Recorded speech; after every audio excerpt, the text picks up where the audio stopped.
अस्सलाम वालेकुम, नूरुल अमीन दानिश का टोरंटो से सलाम और उम्मीद है आप तमाम खैरियत से होंगे।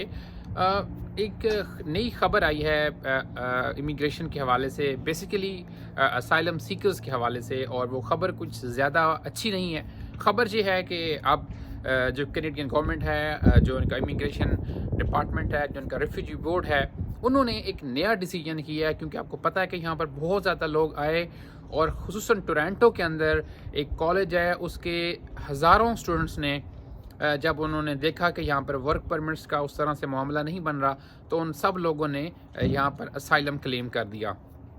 आपको पता है, जैसे ही आप सिस्टम को इस तरह से एक्सप्लॉइट करते हैं, तो जो अच्छे सिस्टम्स होते हैं, जो सच में जिन लोगों को यहाँ पर पनाह चाहिए होती है, उन लोगों का भी यहाँ पर प्रॉब्लम बन गई। और वो ये है कि अब अगर आपका असाइलम का केस रिफ्यूज़ होता है, तो उसके फौरी बाद अब आपका जो वर्क परमिट है उसको ये सस्पेंड कर देंगे। और अगर आप इमीडिएटली फौरी तौर के ऊपर अगर आप उस डिसीजन को चैलेंज नहीं करते, तो उसके बाद होगा ये कि ये फौरी तौर पर इमीडिएटली आपकी जो डिपोर्टेशन है वो अमल में लाई जाएगी। तो पहले यहाँ पर इस तरह नहीं था, फौरी तौर पर डिपोर्ट नहीं करते थे और आपका जो केस है वो लिंगर ऑन होता था, उसको आगे से आगे आप लेकर चलते थे। और निचली जो आपको वर्क परमिट मिलता था यहाँ पर जब आप असाइलम क्लेम करते थे, तो वो 2 साल का होता था। एक तो उसकी जो उसका जो टेन्योर, उसकी जो ड्यूरेशन है उसको कम करने का सोच रहे हैं। और दूसरा ये है कि जैसे ही डिसीजन आए फौरी तौर के ऊपर इसको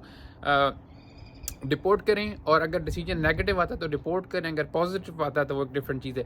और सेकेंडली इसमें एक और चीज़ सामने आ रही है कि अब जो केसेस हैं उनकी जो टाइम लगता था पहले बहुत ज़्यादा, अब वो वक्त भी कम होगा। और शायद इस चीज़ के ऊपर भी गौर किया जा रहा है कि अब जो क्योंकि इस मुल्क के अंदर बहुत ज़्यादा लोगों ने असाइलम जो है उसका जो सिस्टम है उसको बहुत ज़्यादा एक्सप्लॉइट किया, तो अब उसको मज़ीद जो है वो सख्त करेंगे। और जो एविडेंसेस और जो क्लेम्स होंगे किए जाते थे, बाज़ औक़ात बहुत से लोगों के फेक क्लेम्स भी होते थे, अब उनकी स्क्रूटनी भी सख्त की होने का इम्कान है। और जब ये स्क्रूटनी सख्त होगी तो उसके बाद डेफिनेटली चीज़ें जो हैं वो बहुत ज़्यादा सख्त हो जाएंगी। लेकिन इस सिस्टम के लिए बहुत अच्छा है कि सिस्टम ट्रांसपेरेंट हो जाएगा, और वो लोग जो एक इतना बड़ा इतना इनका बेहतरीन सिस्टम है, जिनको वाकई ख़तरा आते हैं अपने अपने होम कंट्रीज़ में, वो यहाँ पर आके एक आज़ादाना और बेहतरीन ज़िंदगी गुजार सकते हैं। लेकिन जो एक्सप्लॉइट करते हैं, और इसमें सबसे बड़ा रोल अगर मैं कहूँ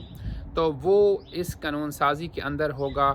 जो जिन स्टूडेंट्स ने यहाँ पे जिनको जब वर्क परमिट और जब कनाडा ने स्टूडेंट्स के हवाले से अपनी पॉलिसीज़ को चेंज किया, तो उन स्टूडेंट्स ने जाके जी असाइलम क्लेम कर दिया। तो जब इतने बड़े मैसिव लेवल के ऊपर सिस्टम को एक्सप्लॉइट किया गया, सिस्टम को बाईपास करने की कोशिश की गई, तो उसके बाद कैनेडियन गवर्नमेंट ने ये फैसला करना था। और आने वाले दिनों में इमिग्रेशन के हवाले से मज़ीद जो है ऐसी कई चीज़ें सामने आएंगी, जिसमें जो कि डेफिनेटली जो लोग इसके हवाले से इंटरेस्टेड थे उनके लिए कोई अच्छी आगे ख़बरें नज़र नहीं आ रही। बहुत शुक्रिया।